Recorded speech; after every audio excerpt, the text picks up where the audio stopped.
ए टुनटुनी, मैं तुझे पहले ही बता चुका हूँ कि मुझे बेटियां बिल्कुल पसंद नहीं है। अगर इन तीनों अंडों में से एक भी बेटी निकली तो मैं तुझे अपने साथ नहीं रखूंगा।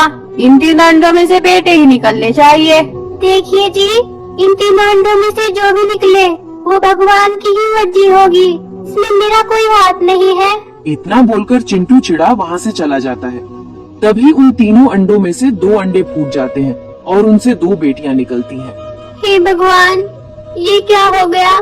अब मेरे पति इन दोनों बेटियों को देखकर मुझे घर से निकाल देंगे, फिर मुझे अपने बच्चों से दूर रहना पड़ेगा।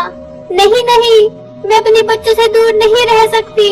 मैं ऐसा करती हूँ, चिंटू जी के आने से पहले ही इन दोनों बेटियों को कहीं छिपा आती हूँ। इतना बोलकर टुनटुनी दोनों बेटियों को दूसरी जगह पर ले जाकर छिपा देती है। मेरी बच्चियों, मैं तुम्हारे पास लौट कर आऊंगी, तुम कहीं मत जाना, नहीं तो शिकारी पक्षी तुम्हें खा सकते हैं। इतना बोलकर टुनटुनी अपने घोंसले में वापस जाकर बैठ जाती है। तभी चिंटू चिड़ा वहाँ आता है। अरे, बाकी 2 अंडे कहाँ गए? यहाँ तो सिर्फ एक ही अंडा है। अजी, थोड़ी देर पहले ही एक शिकारी पक्षी आया था, मुझसे 2 अंडे छीन कर ले गया। मैं सिर्फ एक ही अंडा बचा पाई। ये भी ठीक ही हुआ, क्या पता उन दोनों अंडों में से बेटियां निकल दी। इतना बोलकर चिंटू चिड़ा वहाँ से चला जाता है। तभी अंडा टूटने की आवाज होने से चिंटू वापस आता है। टुनटुनी बताओ, अंडे से बेटा निकला है या बेटी? अरे, तुम तो रो रही हो, इसका मतलब मैं यही समझू ना कि अंडे से बेटी निकली है? नहीं जी नहीं, ये आंसू तो खुशी के आंसू है, अंडे से तो बेटा निकला है। अरे वाह, अंडे में से बेटा निकला है। आओ बेटा, मैं तुम्हें जंगल में घुमाने ले चलता हूँ। इतना बोलकर चिंटू चिड़ा अपने बेटे को जंगल में घुमाने ले जाता है। पता नहीं मेरी बेटियां कैसी होगी, कहीं कोई शिकारी पक्षी मेरी बेटियों को नुकसान ना पहुंचा दे। मैं उनको देख आती हूँ। तभी जैसे ही टुनटुनी अपने बच्चों के पास पहुंचती है। अरे वाह वाह, आज तो एक ही जगह पर 2 शिकारी मिल गए। अब मैं तुम्हें खाकर अपनी भूख मिटाऊंगा।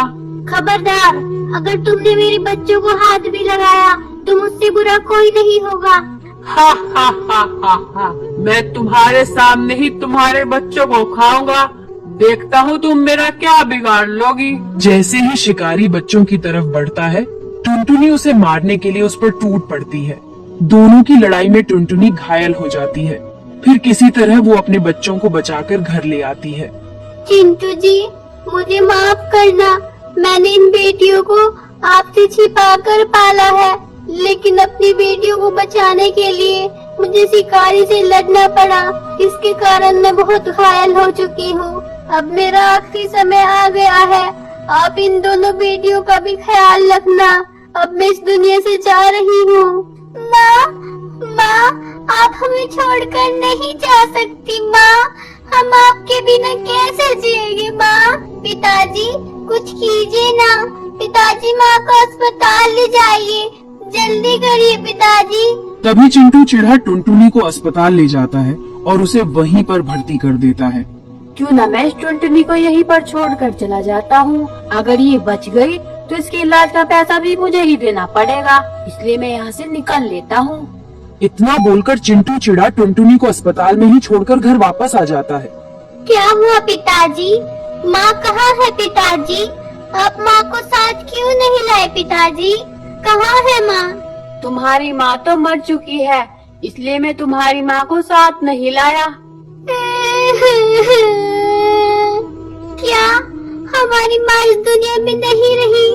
पिताजी, हम आखिरी बार अपनी माँ को देखना चाहते हैं, हमें उनके पास ले चलिए। नहीं नहीं, अब मैं तुम्हें तुम्हारी माँ के पास नहीं ले जा सकता, क्योंकि मैं तुम्हारी माँ का अंतिम संस्कार कराया हूँ। इतना सुनकर बेटियां बहुत रोई। तभी चिंटू चिड़ा कुछ सोचने लगता है। ये बेटियां तो मुझ पर आफत बन गई है, मैं अकेले भी अपनी जिंदगी नहीं काट सकता। मैं ऐसा करता हूँ कि दूसरी शादी कर लेता हूँ। इतना बोलकर चिंटू चिड़ा एक बूढ़ी चिड़िया के पास जाता है। माँ जी, मेरी पत्नी का देहांत हो गया है, इसलिए मेरे बच्चों की देखभाल के लिए मुझे दूसरी शादी करनी पड़ेगी। आप कोई सुंदर सी चिड़िया देखकर मेरी शादी करा दीजिए। ठीक है बेटा, मेरी नजर में एक सुंदर लड़की है, चलो मैं तुम्हें वो दिखा देती हूँ। अगर तुम्हें वो पसंद आए तो तुम उससे शादी कर लेना। इतना बोलकर बूढ़ी चिड़िया चिंटू को लड़की दिखाने ले जाती है। माँ जी, मुझे ये लड़की पसंद है, आप मेरी शादी इससे करा दो। लेकिन मैं तुमसे ऐसे शादी नहीं कर सकती। तुम्हारी तो दो बेटियां हैं। अगर मैं तुमसे शादी कर लूंगी तो मैं पूरी उम्र तुम्हारी बेटियों का दहेज जमा करने में ही रह जाऊंगी। मैं कभी अपने शौक भी पूरे नहीं कर पाऊंगी। मैं तुमसे शादी नहीं कर सकती। तुम इस बात की फिक्र मत करो, तुम्हें दहेज जोड़ने की जरूरत नहीं पड़ेगी। तुम अभी मेरे साथ चलो, मैं अपनी बेटियों का समाधान तुम्हारे सामने ही कर दूंगा। इतना बोलकर वो टिकी चिड़िया को अपने साथ घर ले आता है।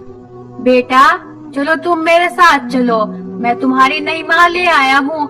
हम इस जंगल को छोड़कर दूसरे जंगल में रहेंगे। अगर हम यहाँ रहे तो ये मनुष्य चिड़ियाएं हमारी जिंदगी में मुसीबत ही लाती रहेंगी। नहीं पिताजी नहीं, हमें छोड़कर मत जाइए। अब तो हमारी माँ भी हमें छोड़कर चली गई। आप भी छोड़कर चले जाओगे, हमारा क्या होगा? तुम्हारी बक बक मुझे और नहीं सुननी। चलो टिकी, हम दूसरे जंगल में चलकर शादी कर लेते हैं। इतना बोलकर चिंटू चिढ़ा दूसरे जंगल में चला जाता है और वह टिकी चिड़िया से शादी कर लेता है। इधर दोनों बेटियां दुखी मन से अपनी माँ को याद कर रही थी। तभी वहाँ वही शिकारी पक्षी आ गया। बहन चुप रहना, यहाँ पर वही शिकारी घूम रहा है। अब तो हमारी माँ भी इस दुनिया में नहीं रही जो हमें इस शिकारी से बचा सके। तभी शिकारी पक्षी घूमता हुआ बच्चों के पास पहुँचता है। क्या कहा? तुम्हारी माँ इस दुनिया में नहीं रही? मैंने तो उसे पहले ही कहा था कि मुझे ये बच्चे खाने दे, लेकिन उसे अपनी जान प्यारी कहाँ थी? उस दिन तो तुम्हारी माँ ने तुम्हें बचा लिया था, लेकिन अब तुम्हें बचाने कौन आएगा?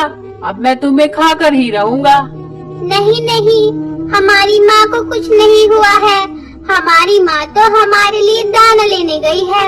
वो देखो पीछे, उधर से आ रही है हमारी माँ। चलो पिंकी, शिकारी हमें अभी नहीं देख रहा, जल्दी से भागो यहाँ से। इस तरह शिकारी पक्षी का ध्यान भटकाकर दोनों वहाँ से भाग जाते हैं। मोनी बहन, हम उस शिकारी से तो बच गए, लेकिन हमारे पास रहने के लिए अब घर नहीं रहा। हम इस सर्दी में कैसे रहेंगे?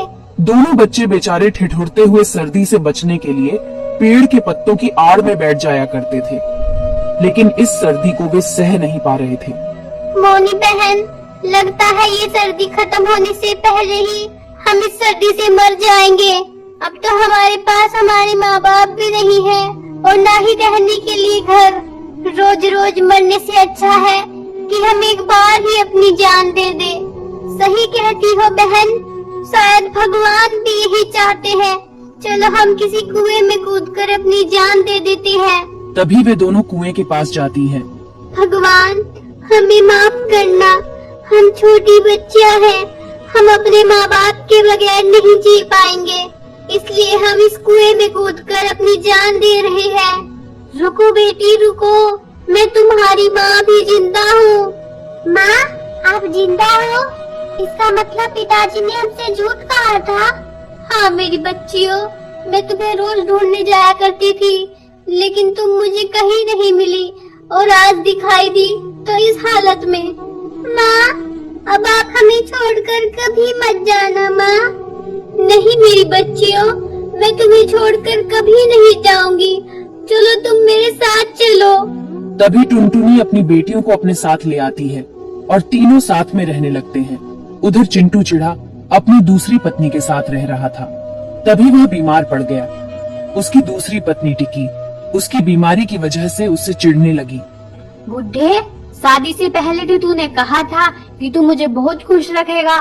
तू मुझे खुश क्या रखता, तू तो खुद ही बीमार होकर मेरे गले पड़ गया।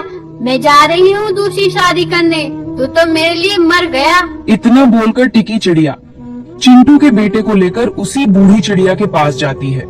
माँ जी, मेरे पति की तो मौत हो गई, इसलिए मुझे इस बच्चे को पालने के लिए दूसरी शादी करनी पड़ेगी।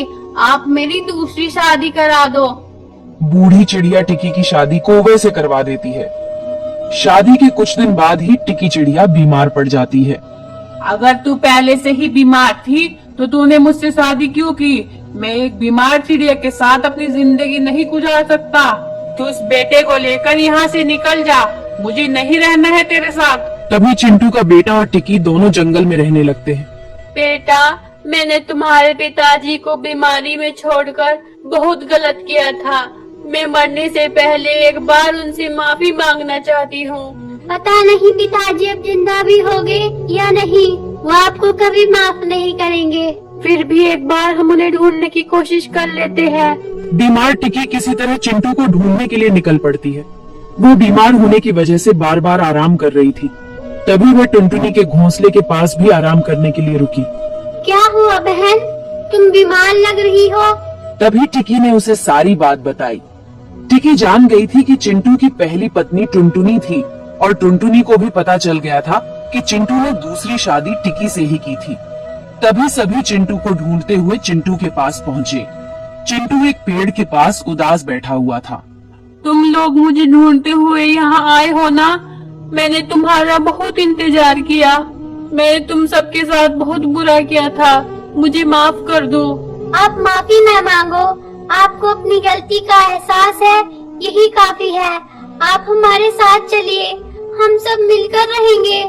चिंटू जी, मैंने आपके बीमार होने पर आपको छोड़ दिया था, मुझे माफ कर देना चिंटू जी। इतना बोलकर टिकी चिड़िया की मौत हो गई।